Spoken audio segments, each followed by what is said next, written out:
Hey everyone, I'm going to make a little instructional video on cold smoking cheese, and I get a lot of people asking me how I cold smoke cheese. This might be old information to some of you, but those of you who have never tried this, it's really easy to do, and the results usually come out excellent. And I've got a lot of people that are big fans of the cold smoked cheese that I do. So I'm going to make this little video. I'm going to show you what I use, how my setup goes, and your mileage may vary. You might have different equipment, but the same principle applies. What I use, I have a Masterbuilt digital electric smokehouse, but any sort of cabinet or box that you can put your cheese in works just fine, because we're not using any heat with this. I also use the Amaze-N-Pellet Smoker by Amaze-N Products LLC out of the Twin Cities. If you don't have one of these, they're like $40. Todd that makes them, he's a good guy, and use it a lot, but primarily for smoking cheese. Basically, I'm using my smoker. I don't have any of the racks in there except for one. I make sure they're all clean before I do this, but the Amaze-N-Pellet Smoker goes in, sits on these bars here, and we use just regular barbecue pellets. I use Barbecuer's Delight because that's what's available to me locally and cheap. And I use a mix when I do cold smoked cheese of apple and pecan, and so I just mix some up, and I usually have just a 50-50 mix of that. But I'm gonna cut here and get all of my materials ready and do a little walkthrough on how to do this. Okay, I'm gonna try this second segment again. My batteries ran dead in my camera. When I'm doing, this is the cheese I'm going to smoke. I've got 9 pounds of it here. This is just a Midwest grocery chain. Say that 3 times fast. Brand, Hy-Vee brand cheese. When I smoke cheese, I use cheap stuff because it tastes like $7-8 a pound stuff when you're done. I've got several different varieties here. I've got Monterey Jack, quite a bit of sharp cheddar. I've got some mozzarella and a pound of Munster. I usually take a pound block and I'll cut it in half. I just use some regular unwaxed, unflavored dental floss and just kind of set it up on end like so. Go straight down. Sometimes I'll cut it in thirds, just depends if I'm going to make some variety packs up or what have you, but I just find it takes on smoke a little easier if you've got some smaller pieces. About half pound is about as big as I go. I have smoked whole 1 pound pieces before, and it does work fine, just might take a little bit longer. But I'm gonna get this all unwrapped, and make sure your racks are good and clean, because nobody likes black spots or anything like that on their cheese. Okay, so if you can hear me above the motorcycle that the neighbor's got, I've got my cheese all cut and laid out. I want to make sure you leave room in between on each side so the smoke can flow around. And I also will stick my temperature probe in. I just have it through a piece of dowel with a hole in it, because we do want to monitor the temperature of the cabinet. We're going to want to keep things below 90 degrees. I'm going to close this door here so we don't get any bugs in there, because it's an exceptionally warm March here in central Iowa, and the bugs are out like crazy. But right now, temperature inside my cabinet is 67 degrees, and we want to keep things below 90. That's the temperature that most cheeses start to melt. It helps if you go the right way.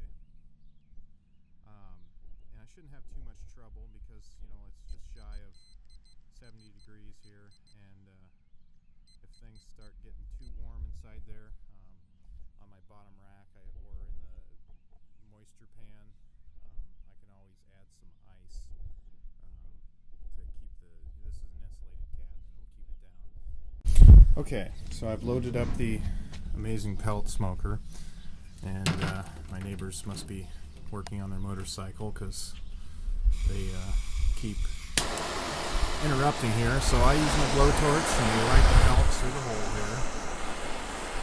We hold it on there for a good 45 seconds or so.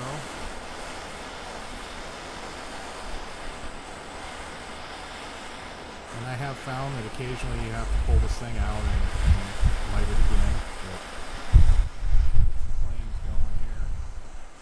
Falls over there.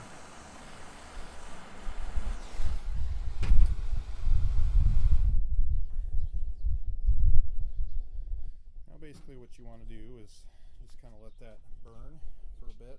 I'm probably going to have to hit it with a torch, but you want to get it going really good. Get a good bed of coals. I usually only fill up one row. That gives me a good 3 hours of smoke, which I find is plenty of time for me. Okay, so I've let the pellet smoker burn for about 5 minutes here. Getting a good bed of coals going there, so I'm just going to blow it out and you'll see it starts putting some good smoke out.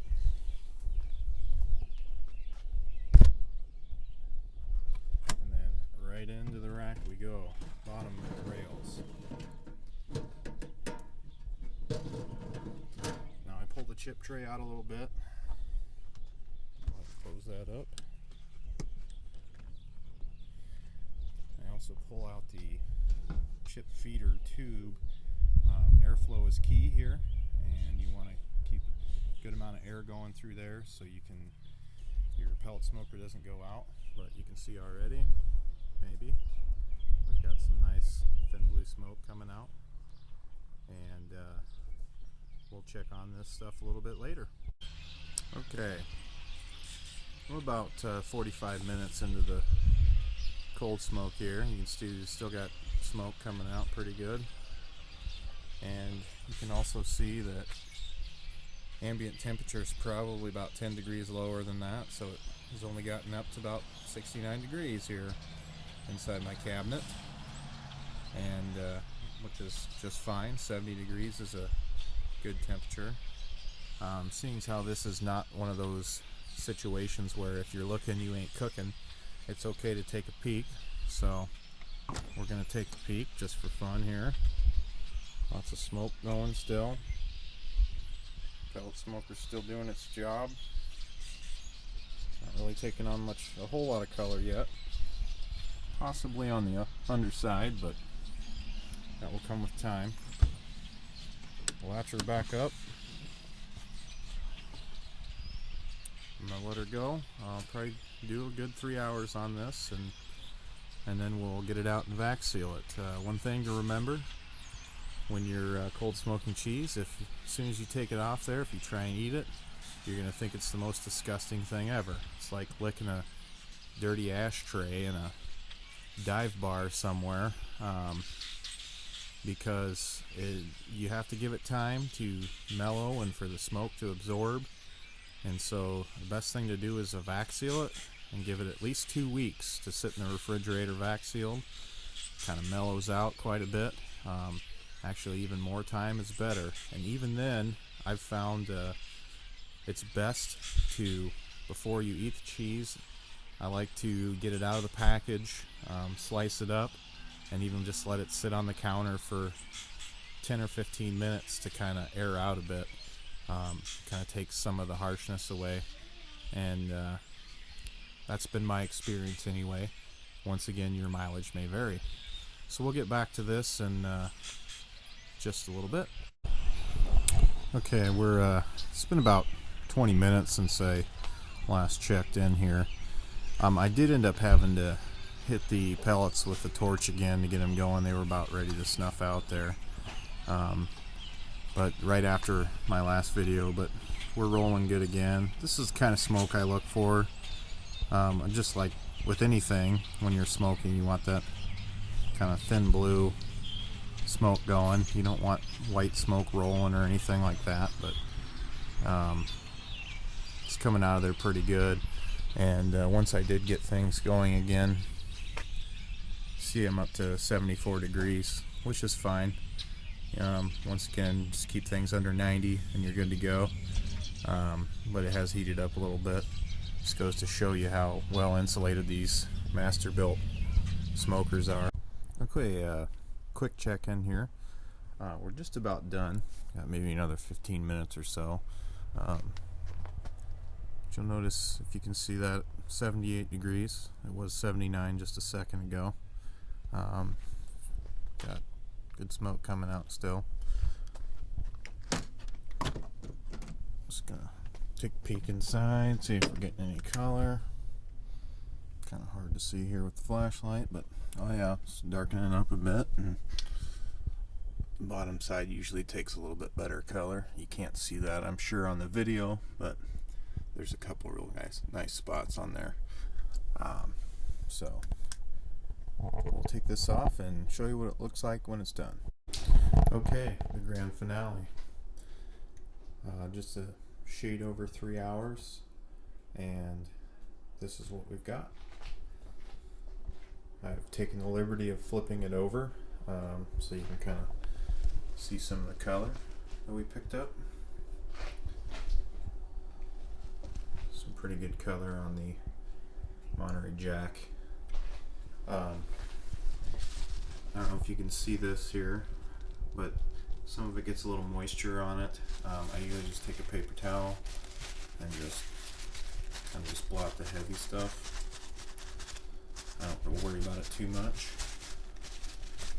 And then from there, it's into the food saver. I'm not going to show you how to do that. You should know how to use your food saver. And it's the 2-week wait is the hardest part, so which is always a good reason for you to do this once every couple weeks. And I keep a pretty good supply of it in the refrigerator at all times, so I've got some that's ready to go. And that's the end of my video, and thanks for watching. Hope you learned something new.